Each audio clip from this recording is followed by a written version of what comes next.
Sounds that was great, man.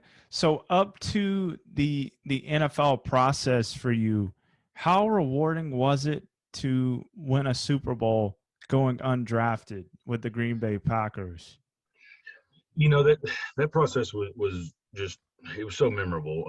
First of all, we got undrafted to Jacksonville actually and got cut there twice. Was pouring concrete whenever I got the call to go up to Green Bay because somebody got hurt, and those are kind of opportunities that happen every day in the NFL. Every Tuesday players come in to work out because somebody's gotten hurt. That's just the injury rate in the NFL is 100%. So you got to take your opportunities when they come. And being able to do that and move on to the Super Bowl. The Super Bowl was in Dallas. As I mentioned earlier, Dallas was in that game. We were watching Dallas and doing that. But then as a kid, and then you grow up and you move on, and you get to play Super Bowl there, and then all your friends and family are there, and you're able to be a part of that. So that was definitely a good experience to have. I had 16 people come over to watch that game, and it was so memorable to be able to be a part of that game. Definitely.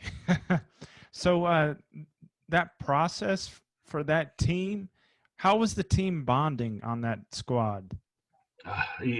Phenomenal. So we had 17 guys going IR that year, and I remember earlier I said the injury rate's 100%. So Definitely. We had to have a lot of guys come in from a lot of different areas of the United States, different teams. A lot of guys with chips on their shoulders. They had been cut from other places. So we were able to just to put it together, and we had to win the final 2 regular season games to even make the playoffs. So we really had 6 straight playoff games. We were kind of on the outside looking in. We were the 6th seed going into the playoffs. Nobody gave us a chance. So we just kind of got on a roll with Charles Woodson and Aaron Rodgers there, and we didn't think anybody could beat us, and nobody did. So we got on that roll and we got the momentum going, and we kept it through all the way to the Super Bowl. Definitely. Hey, you mentioned Aaron Rodgers. How is he as a teammate?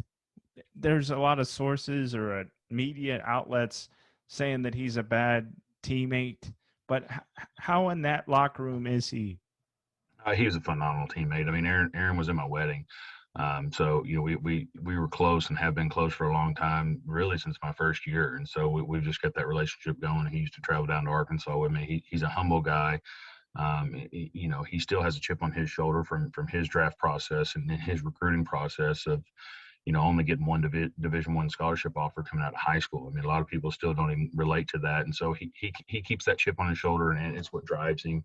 But he also wants to win a championship. And I think people tend to think you're not a good teammate if that's what you're all about. But I mean, at the end of the day, that's what you are about. That's what you're judged on is your championships and your performance on the field. So not only was he a great leader on the field and off the field, whether, workouts or meetings, but he was also a great friend and a great teammate to everybody in the locker room. He was friendly to everybody and everything that you could want or expect out of your starting quarterback. Definitely. Hey, I've seen some of the other interviews that you've done about Aaron and the casino. How much of a gambler is he, man?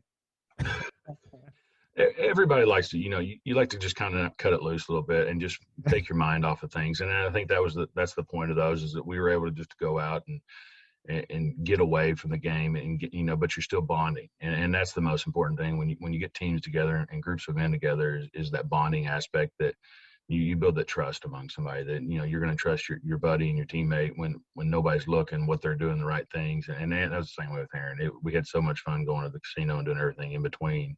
It was all in a good manner and in a safe manner, but, you were able to kind of just go out there and relax and get away from the game. That way you were refreshed when you're ready to go back to play. Definitely. So, Brett, life after football for you, how have you applied those trials and tribulations to your personal life? Every day. That's one thing that the game teaches that so many people don't understand is that, it teaches you to fight through things. It teaches you, you get told no a lot in football. You're not doing this the right way. You get a lot of critiquing. And so you take those same aspects, and that's what I've taken now into the new profession I've gone into.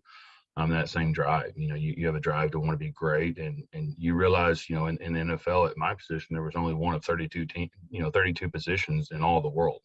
At that position, and being able to do that for 10 years, it's a lot of respect. But then you also have that same work ethic that you take forward in your new career, and it helps you. I mean, you got to be able to go with the ups and downs. If you lose in a football game, you can't let that affect you the next week because you have another game, and that's kind of the mindset that you have to do. Is you have to let it go, and not be too sensitive or jaded. You got to move on and correct those mistakes and try and be better. Definitely.